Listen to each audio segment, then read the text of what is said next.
Alice au pays des merveilles de Lewis Carroll. Chapitre 1.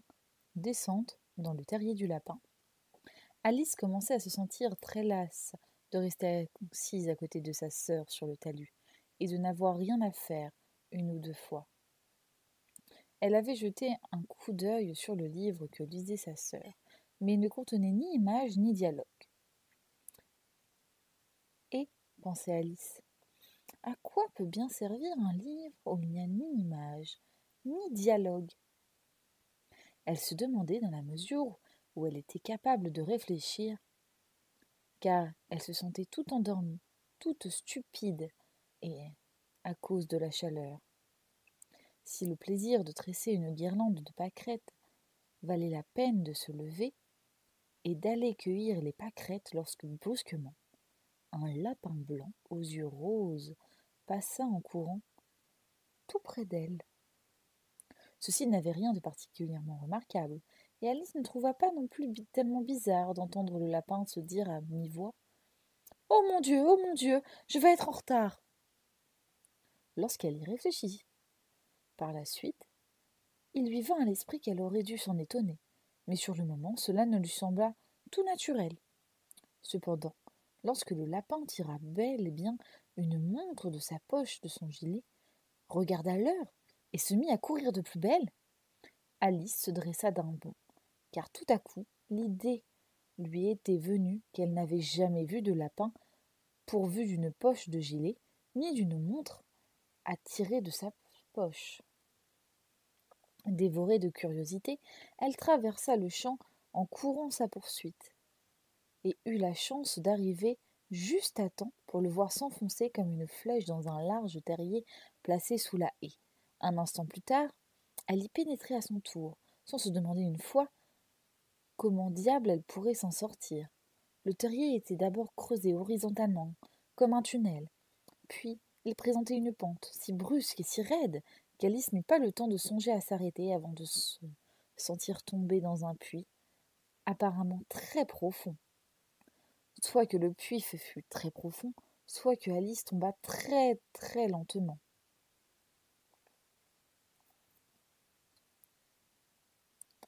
Elle s'aperçut qu'elle avait le temps, tout en descendant, de regarder autour d'elle et de se demander ce qui allait se passer. D'abord, elle essaya de regarder en bas pour voir où elle allait arriver, mais il faisait trop noir pour qu'elle pût rien distinguer.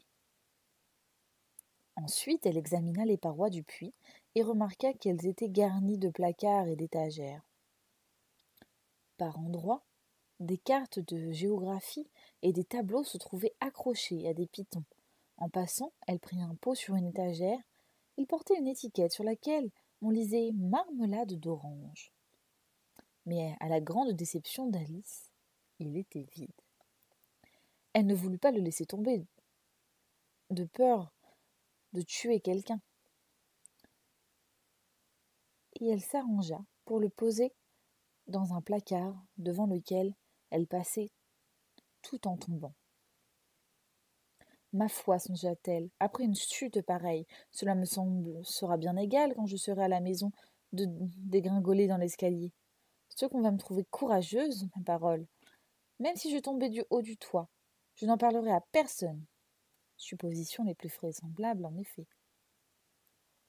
Plus bas encore, plus bas, toujours plus bas. Est-ce que cette chute ne finirait jamais ? Je me demande combien de kilomètres j'ai pu parcourir, dit-elle à voix haute. Je ne dois pas être bien loin du centre de la Terre. Voyons, cela ferait une chute de 6 à 7000 kilomètres. Du moins, je le crois.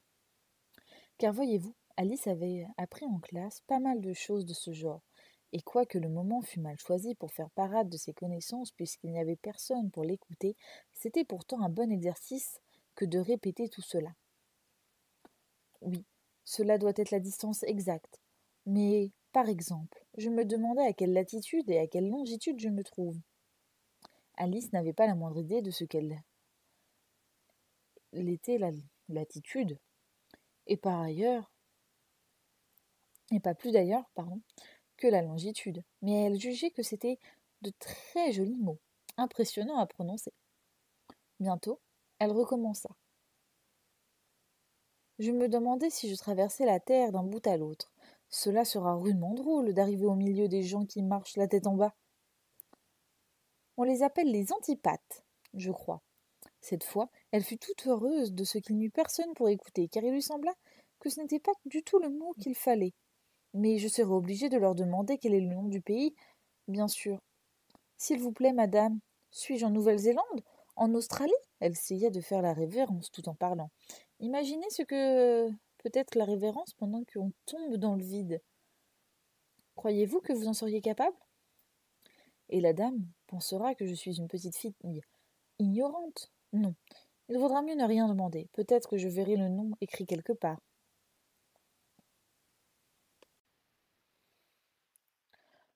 Plus bas, encore plus bas, toujours plus bas. Comme il n'y avait rien d'autre à faire, Alice se remit bientôt à parler.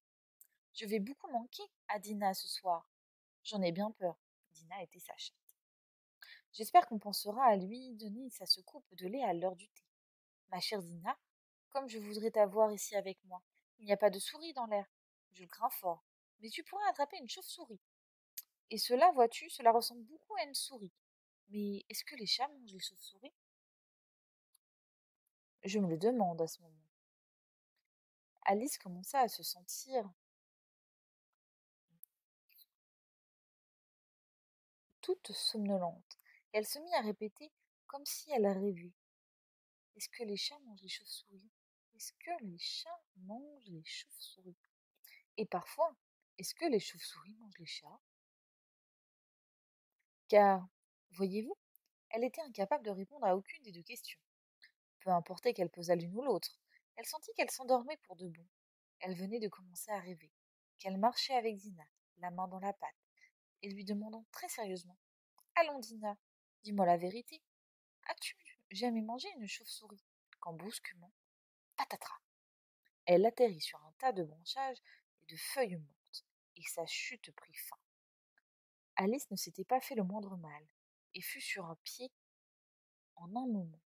Elle leva les yeux, mais tout était noir au-dessus de sa tête. Devant elle s'étendait un autre couloir, où elle vit le lapin blanc, en train de courir à toute vitesse. Il n'y avait pas un instant à perdre. Voilà notre Alice partie. Rapide comme le vent, elle eut juste le temps d'entendre le lapin dire, en tournant un coin: Par mes oreilles et mes moustaches, comme il se fait tard. Elle tourna le coin à son tour. Très peu de temps après, mais quand elle eut tourné, le lapin avait disparu. Elle se trouvait à présent dans une longue salle, basse, éclairée par une rangée de lampes accrochées au plafond. Il y avait plusieurs portes autour de la salle, mais elles étaient toutes fermées à clé. Quand Alice eut marché d'abord dans un sens, puis dans l'autre, en essayant de les ouvrir une par une, elle s'en alla tristement vers le milieu de la pièce, en se demandant comment elle pourrait bien faire pour s'en sortir. Brusquement, elle se trouva près d'une petite table, à 3 pieds, entièrement faite de verre massif, sur laquelle il y avait une minuscule clé d'or. Alice pensa aussitôt que cette clé pouvait fort bien ouvrir l'une des portes de la salle. Hélas, que ce soit les serrures fussent trop larges, soit la clé fut trop petite.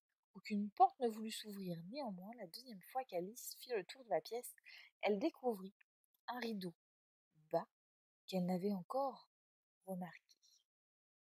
Derrière ce rideau se trouvait une petite porte de 40 centimètres environ. Elle essaya d'introduire la petite clé d'or dans la serrure. Elle fut ravie de constater qu'elle s'y adaptait parfaitement. Alice ouvrit la porte et vit qu'elle donnait sur un petit couloir, guère plus grand qu'un trou à rats. S'étant agenouillée, elle aperçut au bout du couloir le jardin le plus adorable qu'on puisse imaginer. Comme elle désirait sortir de cette pièce sombre pour aller se promener au milieu des parterres de fleurs aux couleurs éclatantes et fraîches de fontaines. Mais elle ne pourrait même pas passer sa tête par l'entrée. Et même si ma tête pouvait passer, se disait la pauvre Alice, cela ne me servirait pas à grand-chose, à cause de mes épaules. Oh, que je voudrais pouvoir rentrer chez moi, même comme une longue vue. Je crois que j'y arriverai. Si ça, je savais seulement comment m'y prendre pour commencer. Car voyez-vous, il venait de se passer tant de choses bizarres qu'elle en arrivait à penser fort. Peu de choses étaient vraiment impossibles. Il semblait inutile de rester à attendre près de la petite porte. C'est pourquoi Alice revint vers la table en espérant presque y trouver une autre clé, ou du moins un livre contenant cette recette, pour faire entrer les gens en eux-mêmes, comme des longues vues. Cette fois, elle y vit un petit flacon. Il n'y était sûrement pas tout à l'heure, dit-elle. Pourtant, autour du goulot une étiquette de papier sur laquelle étaient magnifiquement imprimés en grosses lettres ces mots: Bois-moi. C'était très joli de dire Bois-moi, mais notre prudente petite Alice n'allait pas se dépêcher d'obéir. Non, je vais d'abord bien regarder, pensa-t-elle, pour voir s'il y a le mot poison, car elle avait lu plusieurs petites histoires charmantes où il était question d'enfants brûlés ou dévorés par des bêtes féroces ou victimes de plusieurs autres mésaventures. Tout cela uniquement parce qu'ils avaient refusé de se rappeler les simples règles de conduite que leurs amis leur avaient enseignées. Par exemple, qu'un tisonnier chauffé au rouge vous brûle si vous le tenez trop longtemps, ou que si vous vous faites au doigt une coupure très profonde avec un couteau, votre doigt d'ordinaire se met à saigner. Et Alice n'a jamais oublié que si l'on boit une partie du contenu d'une bouteille portant l'étiquette poison, cela ne manque presque jamais tôt ou tard de vous causer des ennuis.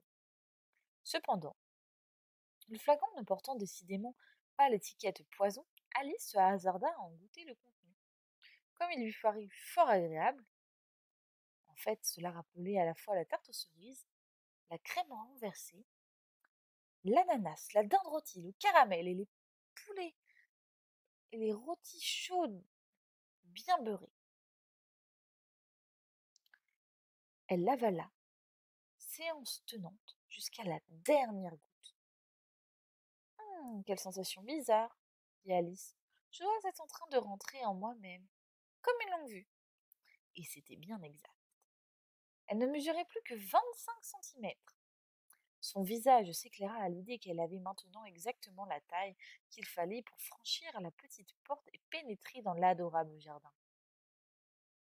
Néanmoins, elle attendit d'abord quelques minutes pour voir si elle allait diminuer encore.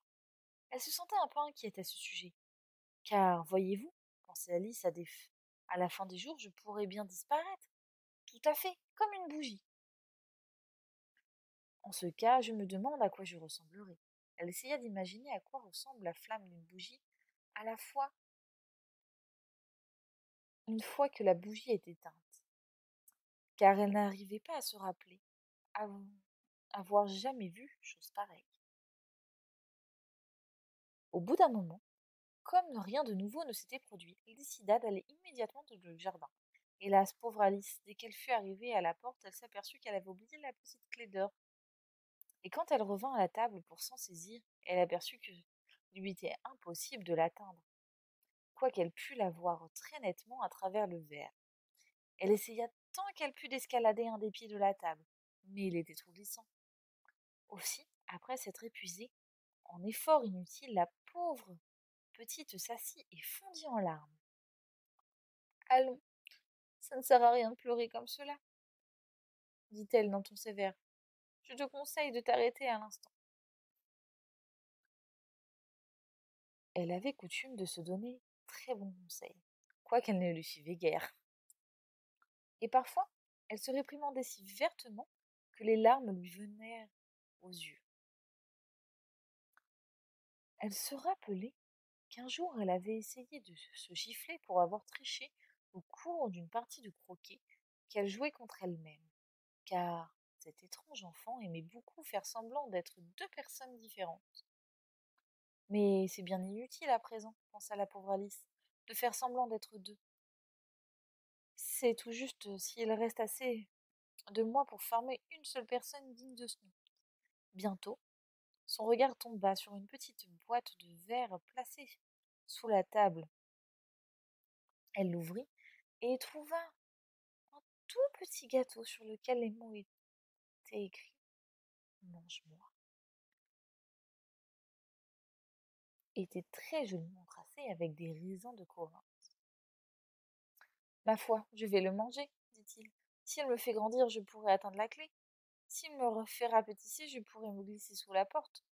D'une façon comme de l'autre, j'irai dans le jardin, et ensuite, advienne que pourra. Elle mangea un petit bout de gâteau et se dit avec anxiété, vers le haut ou vers le bas, en tenant sa main sur sa tête pour sentir si elle allait monter ou descendre. Or, elle fut toute surprise de constater qu'elle gardait toujours la même taille. Bien sûr, c'est généralement ce qui arrive quand on mange des gâteaux. Mais Alice avait tellement pris l'habitude de s'attendre à des choses extravagantes qu'il lui paraissait ennuyeux et stupide de voir la vie continuer de façon normale. C'est pourquoi elle se mit pour de bon la besogne et eut bientôt fini le gâteau jusqu'à la dernière miette. Chapitre 2. La mare de larmes. De plus en plus curieux, s'écria Alice. Elle était si surprise que sur le moment, elle en oublia complètement de parler correctement. Voilà que je m'en allonge comme la plus longue vue que j'ai jamais existé. Adieu mes pieds, car lorsqu'elle les regarda, ils lui semblèrent avoir presque disparu, tant ils étaient loin. Oh mes pauvres petits pieds, je me demande qui vous mettra vos bas et vos souliers à présent, mes chéris. Pour moi, c'est sûr, j'en serais incapable. Je serais beaucoup trop loin pour m'occuper de vous. Il faudra vous débrouiller tout seul. Mais il faut que je sois gentille avec eux, songea Alice. Sinon, peut-être refuseront-ils de marcher dans la direction où je voudrais aller. Voyons un peu. Je leur donnerai une paire de souliers neufs à chaque Noël. Là-dessus, elle se mit à réfléchir. Comment s'y prendrait-elle pour faire parvenir les souliers à destination? Il faudra que je les confie à un commissionnaire, pensa-t-elle. Cela aura l'air fameusement drôle d'envoyer des cadeaux à ses propres pieds. Est-ce que l'adresse paraîtra bizarre? Monsieur Pied-Droit d'Alice, devant le foyer près de la garde-feu, avec l'affection d'Alice. Oh mon Dieu, quelle bêtise je raconte! Juste à ce moment-là, sa tête cogna le plafond. En fait, elle mesurait maintenant plus de 2,75 m. Elle s'empara immédiatement de la petite clé d'or et revint en toute hâte vers la porte du jardin. Pauvre Alice! Tout ce qu'elle put faire, ce fut se coucher sur le flanc pour regarder d'un œil le jardin. Mais passée de l'autre côté, elle était plus que jamais impossible. Elle s'assit et se remit à pleurer. « Tu devrais avoir honte, se dit Alice. Une grande fille comme toi, c'était le cas de le dire. Pleurer comme tu le fais. Arrête-toi tout de suite, je te le dis. Mais elle n'en continua pas moins à verser des litres de larmes, jusqu'à ce qu'elle fût entourée d'une grande mare profonde de 10 centimètres, qui s'étendait jusqu'au milieu de la pièce. Au bout d'un moment, elle entendit dans le lointain un bruit de petits pas pressés, et elle s'essuya rapidement les yeux pour voir qui arrivait. C'était encore le lapin blanc, magnifiquement vêtu, portant une paire de gants de chevreau blanc et de l'autre un grand éventail. Il trottait aussi vite qu'il pouvait, et chemin faisant, il marmonnait à mi-voix. « Oh, la duchesse! La duchesse! Oh, ce qu'elle va être furieuse si je la fais attendre !» Alice se sentait si désespérée qu'elle était prête à demander secours au premier venu. Aussi, Lorsque le lapin arriva près d'elle, elle commença d'une voix basse et timide. Je vous en prie, monsieur. Le lapin sursauta violemment, laissant tomber ses gants et l'éventail, puis détala dans les ténèbres aussi vite qu'il le put. Alice ramassa l'éventail et les gants, et comme il faisait très chaud dans la pièce, elle se mit à s'éventer sans arrêt, tout en parlant. Mon Dieu, comme tout est bizarre aujourd'hui. Pourtant, hier, les choses se passaient normalement. Je me demande si on m'a changé pendant la nuit. Voyons, réfléchissons. Est-ce que j'étais bien la même quand je me suis levée ce matin? Je crois me rappeler que je me suis sentie un peu différente. Mais si je ne suis pas la même, la question qui se pose est la suivante. Qui diable puis-je être? Ah, là c'est le grand problème. Elle se mit à penser à toutes les petites filles de son âge qu'elle connaissait pour voir si elle ne serait pas devenue l'une d'elles. Je suis sûre de ne pas être Ada, se dit-elle, car elle a de longs cheveux bouclés, alors que les miens ne bouclent pas du tout. Je suis sûre également de ne pas être Mabel, car moi, je sais toutes sortes de choses, tandis qu'elle ne sait quasiment rien. De plus, elle elle, et moi je suis moi. Et, ô Seigneur, quel casse-tête! Je vais vérifier, je ne suis encore tout ce que je savais jusqu'ici. Voyons un peu, 4 fois 5 font 12. 4 fois 6 font 13. 4 fois 7 font... Mon Dieu! Jamais je n'arriverai jusqu'à 20 à cette allure-là. Mais la table de multiplication ne prouve rien. Essayons la géographie. Londres est la capitale de Paris, et Paris est la capitale de Rome. Rome est... Non, non, tout cela est faux, j'en suis sûre. On a dû me changer en ma belle. Je vais essayer de réciter. Voyez comme la petite abeille s'étant croisée, les mains sur les genoux, comme si elle récitait ses leçons, elle se mit à dire le poème, mais sa voix lui parut rauque et étrange, et les mots vinrent tout différents de ce qu'ils avaient l'habitude. Voyons comme le petit crocodile sait faire briller sa queue en répandant l'eau du Nil sur ses écailles d'or, comme gaiement il semble sourire, comme il écarte bien ses griffes, comme il accueille les petits poissons, en les ensorcelant, mâchoire. Je suis sûre que ce ne sont pas les mots qu'il faut, soupira la pauvre Alice, et ses yeux s'emplirent de nouveau de larmes tandis qu'elle poursuivait. Après tout, je dois être ma belle, il va falloir que j'aille habiter cette misérable petite maison, et je n'aurai quasiment pas de jouets, et oh, tant de leçons à apprendre. Non, ma décision est prise. Si je suis ma belle, je reste ici. On aura beau pencher la tête vers moi en disant « Allons, remonte, ma chérie », je me contenterai de lever les yeux et de répondre « Dites-moi d'abord qui je suis ». Et si cela ne peut pas être cette personne-là, alors je remonterai. Me plaît d'être cette personne-là, pardon.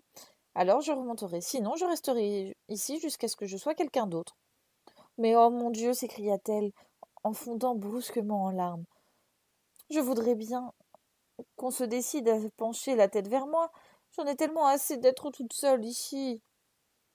En disant cela, elle abaissa son regard vers ses mains et fut surprise de voir qu'elle avait mis un des petits gants de chevreau blanc du lapin, tout en parlant. Comment ai-je pu m'y prendre, songea-t-elle? Je dois être en train de rapetisser. Elle se leva, s'approcha de la table pour voir, par comparaison, combien elle mesurait. Elle s'aperçut que, autant qu'elle pouvait en juger, elle avait environ 60 centimètres de haut et ne cessait de diminuer rapidement. Elle comprit bientôt que ceci était dû à l'éventail qu'elle tenait. Elle le lâcha en toute hâte, juste à temps pour éviter de disparaître tout à fait.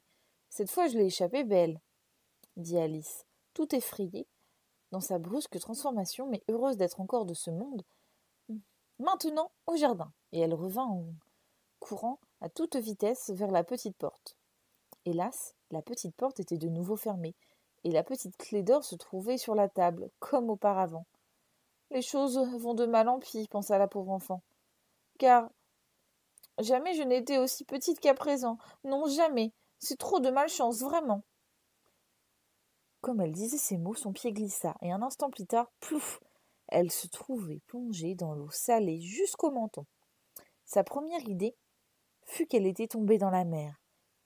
Elle ne savait comment, et dans ce cas, songea-t-elle, je vais pouvoir rentrer par le train.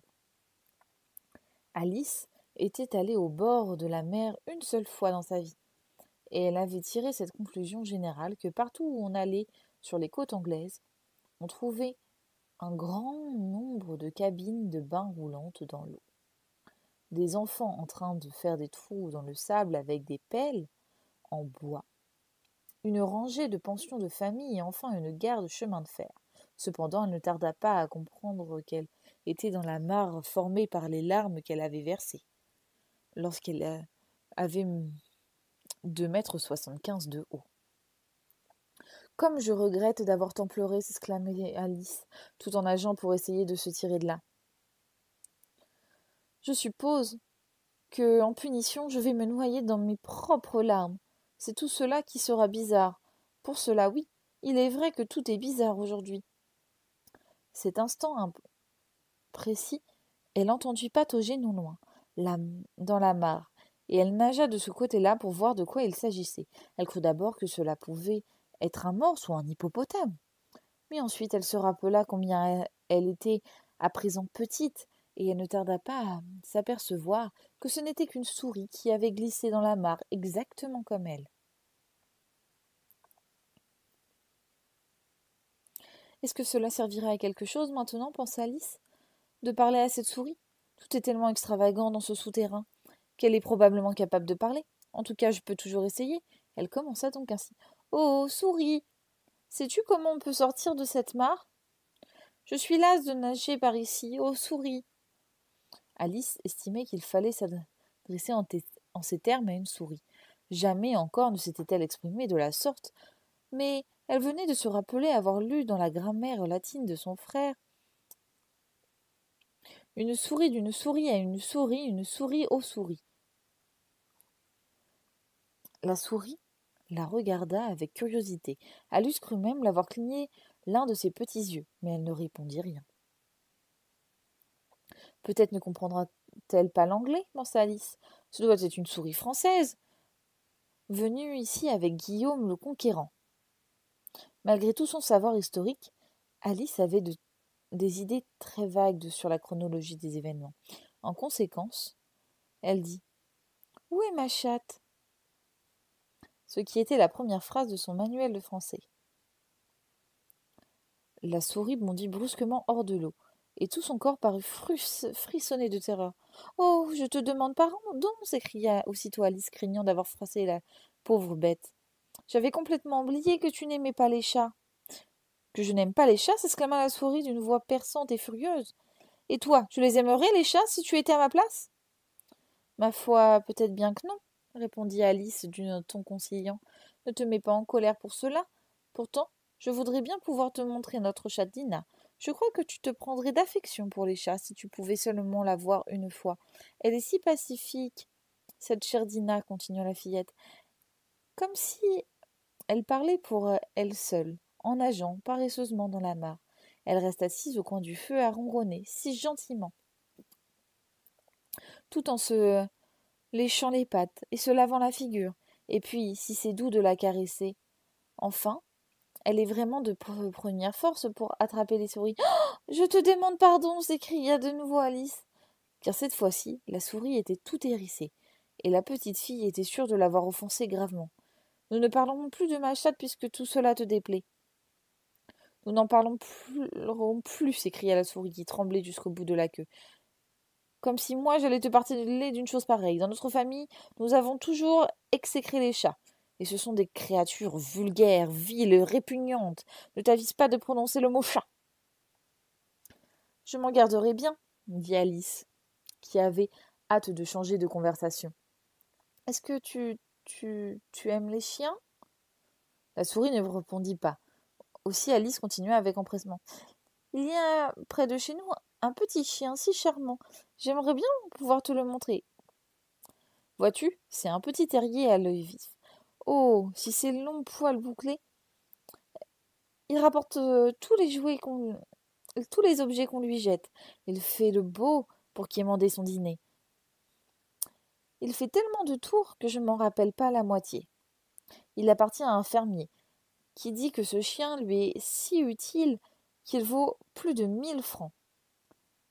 Il dit qu'il tue les rats. Oh mon Dieu, s'écria Alice d'un ton chagrin. J'ai bien peur de l'avoir enfoncé une fois de plus. En effet, la souris s'éloignait d'elle en nageant aussi vite que possible et en soulevant une véritable tempête à la surface de la mare. Alice l'appela doucement. Ma petite souris chérie, je t'en prie, reviens.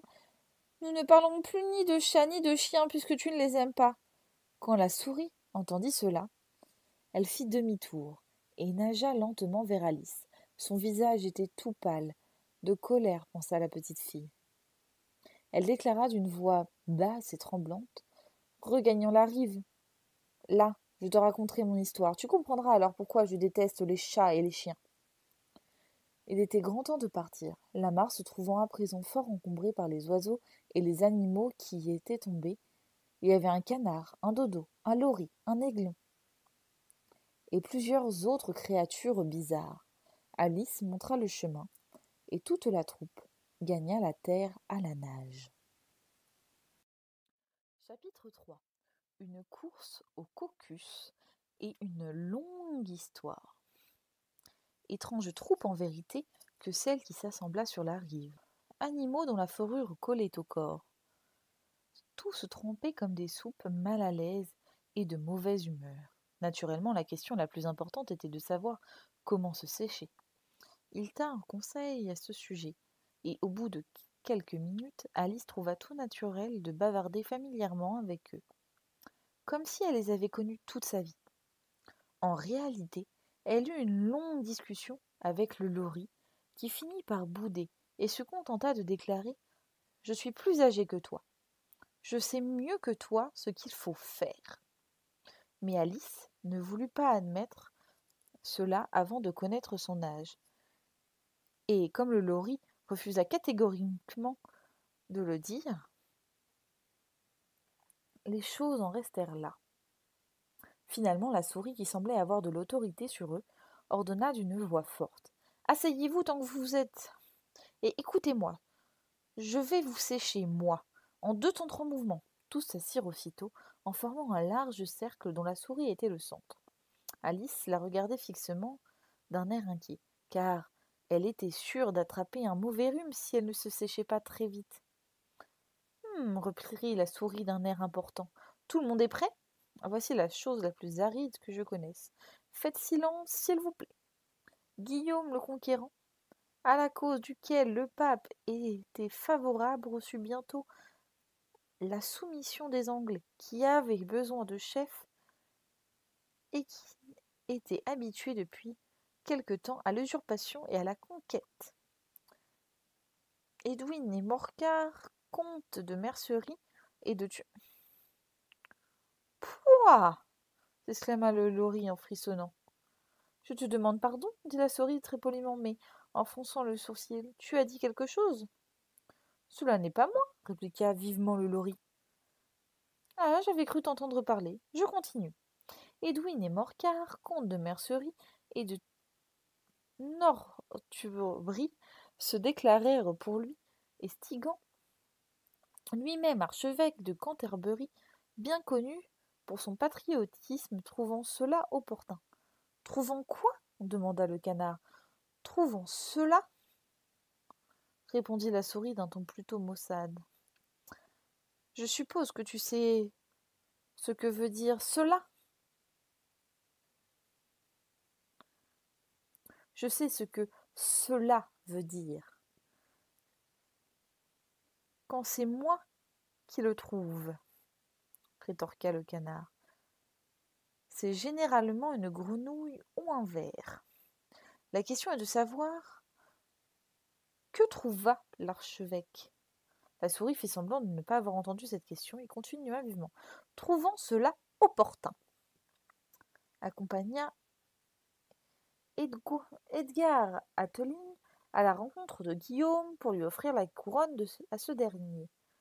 Tout d'abord, l'attitude de Guillaume fut raisonnable, mais l'insolence de ces Normands. Comment te sens-tu à présent, ma petite dit-elle en se tournant vers Alice. Plus mouillée que jamais, répondit la fillette d'une voix mélancolique. Cela n'a pas l'air de me sécher le moins du monde. Dans ce cas, déclara solennellement le dodo en se levant, je propose que la réunion soit remise à une date ultérieure et que nous adoptions sans plus tarder des mesures plus qu'énergiques qui soient de nature. Parle plus simplement, s'exclama l'aiglon. Je ne comprends pas la moitié de ces grands mots, et par-dessus le marché, je crois que je ne comprends pas, que tu ne comprends pas toi non plus. Sur ces mots, il baissa la tête pour dissimuler un sourire. On entendit nettement quelques oiseaux ricaner.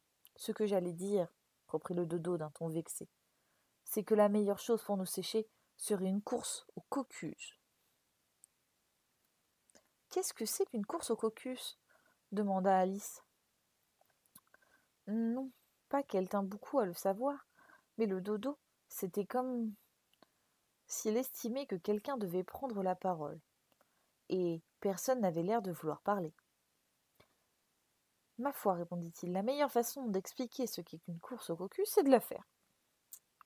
Et comme vous pourriez avoir envie d'essayer vous-même un jour d'hiver, je vais vous raconter comment le dodo procéda. D'abord, il traça les limites d'une piste de course à peu près circulaire. La forme exacte n'a pas d'importance, dit-il. Et puis tous les membres du groupe se déplacèrent le long de la piste, au petit bonheur. Il n'y a pas de 1, 2, 3 partez. Chacun se mit à courir quand il lui plut et s'arrêta de même. Si bien qu'elle fut assez difficile de savoir à quel moment la course était terminée. Néanmoins, lorsqu'ils eurent couru pendant une demi-heure environ, ils furent tous bien secs de nouveau. Le dodo cria brusquement. La course est finie. Sur quoi ils s'attroupèrent autour de lui, en demandant d'une voix haletante. Mais qui a gagné? Le dodo ne put répondre à cette question. Avant d'avoir mûrement réfléchi, il resta assis pendant un bon moment, un doigt sur le front. C'est dans cette position qu'on voit Shakespeare la plupart du temps sur les tableaux qui le représentent, tandis que les autres attendaient sans rien dire. Finalement, il déclara « Tout le monde a gagné, et tous nous devons recevoir des prix. » Mais qui va donner les prix demandèrent les autres en chœur. C'est elle, bien sûr, dit le dodo en montrant Alice du doigt, et immédiatement tous s'attroupèrent autour d'elle, en criant tumultueusement Des prix, des prix. Alice ne savait que faire. En désespoir de cause, elle mit la main à la poche et tira une petite boîte de dragées. Heureusement, l'eau salée n'y avait pas pénétré. Elle les distribua à la ronde en guise de prix. Il y en avait exactement une pour chacun. Mais il faut qu'elle ait un prix, elle aussi, dit la souris. Bien sûr, approuva le dodo d'un ton très sérieux. Qu'as-tu encore dans la poche continua-t-il en se tournant vers Alice. Rien qu'un dé à coudre, répondit-elle tristement. Passe-le-moi, ordonna-t-il. Une fois de plus, tous se pressèrent autour d'elle, tandis que le dodo présentait solennellement le dé à Alice en disant « Nous te prions de bien vouloir accepter cet élégant dé à coudre. » Et quand il eut achevé ce bref discours, les assistants poussèrent des acclamations. Alice jugea tout cela parfaitement absurde, mais ils avaient l'air si sérieux qu'elle n'osa pas rire. Comme elle ne trouvait rien à répondre, elle se contenta de s'incliner et de prendre le dé d'un air aussi grave que possible. Il fallait à présent manger les dragées qui n'alla pas sans beaucoup de bruit et de désordre. En effet, les gros oiseaux se plaignirent de ne pas pouvoir apprécier le goût des leurs, et les petits s'étranglèrent, si bien qu'on fut obligé de les tapoter dans le dos. Cependant, tout finit par s'arranger. Ils s'assirent en cercle de nouveau, et prièrent la souris de leur narrer autre chose. Tu m'avais promis, te souviens-tu, dit Alice, de me raconter ton histoire, de m'expliquer pourquoi tu détestais les et les dit-elle à voix basse, craignant de la froisser de plus en plus.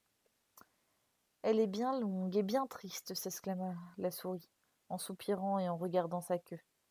Il est exact qu'elle est très longue, déclara Alice, en regardant la queue, elle aussi, d'un air stupéfait. Mais pourquoi la trouves-tu triste? Pendant que la souris parlait, Alice continuait à se casser la tête à ce propos, de sorte que l'idée qu'elle se faisait de l'histoire ressemblait un peu à ceci. Furie dit à une souris, qu'est-ce qu'il a trouvé au logis? Allons devant le tribunal, je te poursuis devant la loi, je n'accepte pas de refus, il faut que le procès ait lieu, car ce matin, en vérité, je n'ai rien à faire de mieux. La souris répond au requet,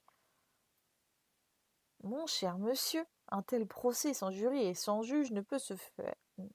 Ne se peut pas, je le crains fort, je serai juge, je serai juré, répondit le rusé Furie.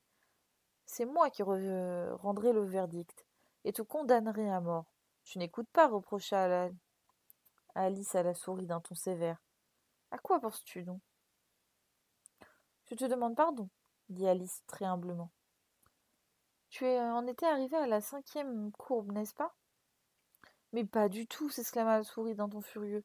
Je n'étais même pas encore au nœud de mon histoire. Il y a donc un nœud quelque part? Demanda Alice, toujours prête à rendre service, en regardant anxieusement autour d'elle. Oh, je t'en prie, laisse-moi t'aider à le défaire.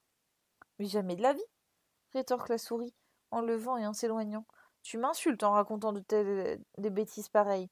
Je ne l'ai pas fait exprès, dit la pauvre Alice pour s'excuser. Mais tu te froisses pour un rien, tu sais. La souris, en guise de réponse, se contenta de grogner.